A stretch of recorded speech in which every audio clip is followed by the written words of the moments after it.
here with Jennifer Evon, and we're learning a little bit more about her role in our HNFM program and what makes a good student for this program. So I'll go ahead and let Jennifer introduce herself. Jennifer, please take it away.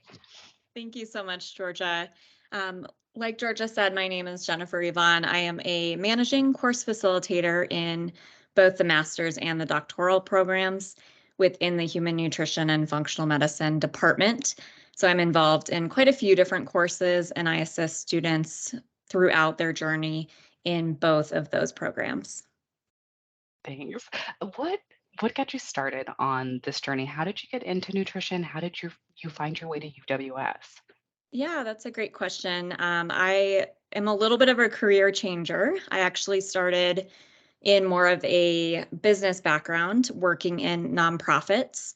So I worked for a nonprofit that provides clean water and sanitation to rural Nicaraguan communities. And so I really saw during that time just how much health could impact education and economic opportunities. So I started to think like, wow, I might want to get into healthcare. And then at the same time, I was having some of my own health challenges. And so I found functional medicine and just how much that changed my life. So I enrolled in the Human Nutrition and Functional Medicine Master's Program, graduated in 2018, and then joined the teaching staff in 2019, and I have been here since. That is great to know. I know, at least from my perspective, but do you see other people in the program who have made a switch in their career like you have? I have, yeah. And I will say as well, a lot of students come to our program or they find functional medicine. They're really drawn to the role of nutrition and functional medicine, either due to their own personal experiences. So maybe they have had health struggles, or they've had a friend or family member that have had a health struggle. And so they have really personally seen the impact. And then they're able to bring that passion forward to their work. That is wonderful. We have people who come from all different backgrounds. I always love to hear a news story because I'll tell you, we have people who come from food photography backgrounds and research scientists and people who were lawyers or English teachers. I mean, really an incredible array, and they're all coming together to have these like amazing conversations and learn such good stuff. But for people who don't have a background in nutrition and maybe are just starting to dip their feet in, what could they expect in something like a typical week or a typical classroom? Yeah, that's a great question. So we do have some elements that are consistent throughout the program. So weekly readings, we really focus on the research. And so students do get a lot of practice in reading the research. So no worries, again, if you are brand new to science and you don't quite have that level of comfort of diving into the research and seeing what it says, you get plenty of practice with readings as well as discussions, because we really focus on and we really want students to be comfortable looking at the research, kind of critically appraising it so that then they can make recommendations to patients and clients further down the road. So that's one aspect. We also have lectures. So you're getting a lot of insights from our faculty and staff. And then we have discussions as well. And so the discussions are really the opportunity to practice and kind of, again, look at the research and decide, okay, how would I apply this research when I'm actually working with a client? And those discussions, what do those look like? Because we have a lot of students who are obviously all of our students are at a distance, but we've got students on all different schedules. Are they lively in some parts of the day or are they kind of going all the time? Yeah, so they're going all the time. It's a discussion board. And so typically we'll give students a topic to explore. So they'll look at the research, kind of see what it says, and then other students as well as the teaching staff. So I'm in the discussions a lot. That's where I get to interact mostly with students. That's when we can kind of look at different pieces of what they've discovered and say, hey, this was really cool. This is what I found. And students are really able to build off of one another's findings. That is really neat. Where would you say? So you mentioned some research earlier and that students become pretty familiar with research. Where could they expect to be reading research from? Yeah, so that's going to be our library system is very robust. It's going to be looking at some of the larger databases, so things like PubMed or EBSCO. That's where we can find a lot of the different research that we're integrating. That's awesome. And if somebody would like a little bit of assistance in the class or just has a question that might be timely, will you tell me a little bit more about how they're able to interact either with other students or professors or course facilitators? Yeah, so we do recognize that it is an online program. And so we try really hard to create that personal experience and make sure that we have that level of support for students. So we have a course Q&A in every single course where students can ask questions and either the instructor or the course facilitators will weigh in and provide assistance that way. Every course does have a number of live sessions as well. And so that's an opportunity. If you can attend live, we don't require that, but we encourage it. If they can attend live, students can interact one-on-one with their instructor. They can really ask questions there. Some instructors will have office hours as well. So it's like a Zoom join in office hour. And then we're very open for emails as well. So we try to keep those communication lines open so students feel very supported. That is wonderful. I get to hear on my end a little bit about how the students connect once they start classes. And I will tell you, we tend to have little hubs around the country, and students will share with me not only that they have city hubs, that they like have a little metro area hub where they might get together in person or over Zoom. But one of my favorite little hubs that formed were the people who worked late nights and our European students. And so there would be students who were living in Europe and other students who just had a little bit of an odd schedule. And those were the folks in the study room together. So it's a neat way to make connections, not just like locally, not just nationally, but often globally. We're seeing an increase in international students, and our DCN just opened to international Yes. students. So I'm glad to hear there are a few different ways in the classroom for them to connect. I know there's some ways outside of the classroom that they connect as well. When you're chatting with students who are a little bit new to functional medicine, will you tell me a little bit about how you're framing it and introducing it to them? Yeah, absolutely. So first of all, one of the first courses that they take within the program is Principles of Functional Medicine. So they have a whole quarter to explore what functional medicine is and to get comfortable with it. But what I will say is that it is a systems approach that we take to just kind of organize information, to look at a case, to look at what a patient might be struggling with and really break it down in a way to look at what are the root causes, how do we make sure that the patient is the center of the case, that we're not focusing only on the disease, but really what does that person need? We're considering how things are connected, so how different systems and symptoms might connect. And then we're really focusing on how do we make sure that people feel vibrant and have positive vitality throughout their life instead of Mm. just, I don't feel sick, but like I actually feel well, I Yeah. actually feel really good. That's wonderful. Sometimes, when I'm explaining it in a webinar, the way I explain it is it's as if, you got a leak in the roof of your house, and instead of just handing you a bucket and saying, "Hey, when this gets full, go ahead and toss it out the door. You're good to go." Instead, it's asking, "Hey, did a meteor come through the roof? Is there a pipe that's burst? You know, what have you? Has there been some sort of repair or a tree fallen?" It's the bigger questions that lead to living day to day in a way that feels good and has good health as a center of your life. So I really appreciate your answer. I believe that you brought a little presentation for us as well about some of the basics of functional medicine. Yeah, so that's a perfect segue, actually. What I really wanted to do is look at, again, when we're looking at what someone's symptoms might be, or maybe they're coming in and they have certain conditions, what are ways that we can look at lifestyle factors or just their day to day that might be influencing those symptoms or those disease processes? So I just took a couple of examples of the recent research to see really how we can apply that and think about disease in a slightly different way. All right, so this is the functional medicine tree on the right. So this is one of the tools that we use throughout the program and students will become very comfortable with. Up in the branches of the tree are typically what we look at in more traditional allopathic medicine. So it's more the organ systems, it's the symptoms, it's the really focused specialties. So things like urology or gastroenterology. And then within functional medicine, we look again at how different things connect. And so we want to look further down the tree, into the trunk, into the roots at what are some of the things that might be contributing to someone's symptoms, to some of the things that they're experiencing. And so what I wanted to look at and explore are the roots of the trees. So these are lifestyle and environmental factors that might be influencing someone's health.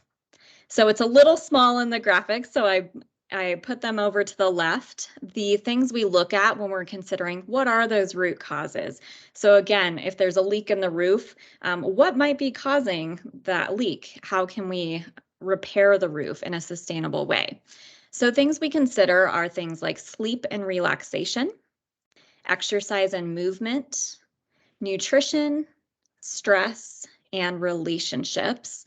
And I'll note that stress, we often think of that as kind of mental, emotional, like, oh, I have a lot of deadlines, I'm stressed. But stress here is a little bit of a wider category. It can include things like microorganisms. So if there's any sort of infection going on, it can also consider environmental pollutants. So the first thing I wanted to investigate was the impact of sleep. I'm really excited. There seems to be a growing trend where we're recognizing sleep's really important. I think for a while there was, with hustle culture, the thought of I'll sleep when I'm dead, like I just don't, we can put sleep over to the side. We don't need to focus on it. And now we're finding through more and more research that sleep is actually a very, very important part of health. So what I looked at in the recent research is there a connection between sleep and someone's cardiometabolic health? So one study I looked at was looking at, is there a role between irregular sleep and the risk for cardiovascular disease? And so they looked at people who did not have cardiovascular disease, but they investigated their sleep. And what they found is people that had irregular duration, so either the number of hours per night they're sleeping, or timing. So if they're going to bed and waking up at different times throughout the week, irregular sleep had twice the risk of cardiovascular disease within 5 years when they looked at this study in participants compared to participants who had more regular sleep. And some of the things that the researchers in the study talked about contributing to that irregular sleep, as well as cardiovascular disease risk, are things like daylight savings time. So we know that during daylight savings time, right around that day, there's an increase in heart attacks. And that has to do with our circadian rhythms becoming a little bit disrupted. There's also things called chronotypes. So chronotypes are sort of our just natural tendency of when we go to bed and when we wake up. So if you think people are more naturally night owls or really more naturally early risers, that has to do with your chronotype. And they found that people that had an intermediate or a late chronotype, so those that tended to go to bed later, had a larger risk of cardiovascular disease compared to those that had an earlier chronotype. And then there's something called social jet lag. So that has to do with differences in our sleep schedule during the work week compared to the weekend. So people that stay up late on Friday and Saturday nights and maybe sleep in, that can also have an effect on the risk for cardiovascular disease. And then the second study I looked at was investigating sleep duration and the risk of metabolic syndrome. So metabolic syndrome thinks about or it encompasses cardiovascular disease risk factors, but then it also encompasses things like blood sugar as well. And this study found that there was a U-shaped curve in disease risk, meaning that people that slept fewer hours had a heightened risk of metabolic syndrome, as well as those that slept a lot of hours. They also had an increased risk. So there is kind of this sweet spot, and other research I found puts it at about 7 to 9 hours. Again, it's different for everyone, but we really want to find kind of that optimal amount of hours per night that someone might sleep. And so when we're looking at a patient's disease risk, maybe they have a family history of cardiometabolic disease, maybe they are showing signs and symptoms, their lab work might be off. Sleep could be something that we work with them on to think about, okay, how many hours are you sleeping per night? Are you exposed to a lot of bright light? Are you on your phone right before bed? Those are all factors that we can really work with patients on in order to optimize their sleep and their health. So in the last few years, we've talked so much, obviously, about the immune system. It's been a very huge topic. And so what I wanted to look at are some of the ways that the immune system can be influenced by nutrition and how we can really optimize the food we're eating to support that immune system. So first, we think about the gut microbiome because we know that 70 to 80% of immune cells are in that gut. And the microbiome can be influenced by a lot of different factors, some of which we can control and some we can't. So things like environmental pollutants, antibiotic use, how someone was born. So whether they were a C-section birth or a vaginal birth, that can influence how the microbiome colonizes in infancy.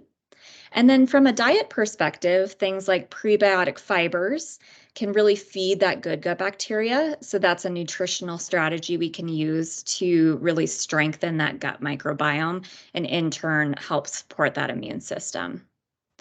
Another thing we can look at is nutrient status, so vitamins and minerals, and how those can impact the immune system.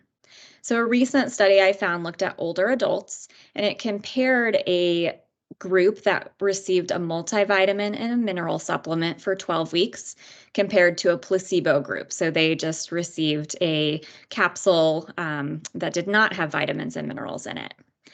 And the researchers found that plasma vitamin C and zinc increased in the supplement group. And those are two important nutrients to support the immune system. And then they also asked participants during that 12 weeks, did you get sick? And what was your illness like?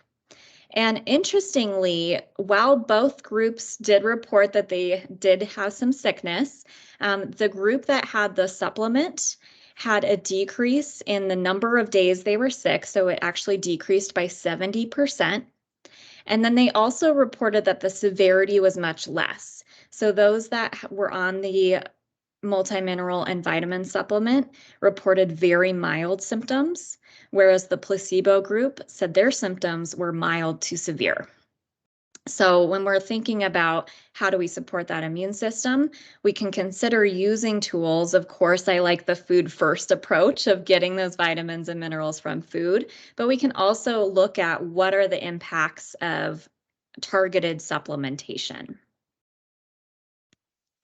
And then finally, under that stress bucket, again, I said that can also encompass environmental pollutants. So that could be something to think about as well when we're looking at what are potential root causes of someone's symptoms or diseases. One toxin that we think about a lot is BPA, because unfortunately it's very pervasive in the environment. BPA is an endocrine disrupting chemical, and it's found in things like plastic water bottles, food containers, the linings of cans, receipts, even like plastic water tubing, dental sealants. So it's found in a lot of different things. And so I found two different studies looking at different patient populations. One study was in children and adolescents, so ages 8 to 16. And what they found in this study was that there was a trend between BPA exposure. So they gave a questionnaire to these patients to get a sense of what their exposure was like.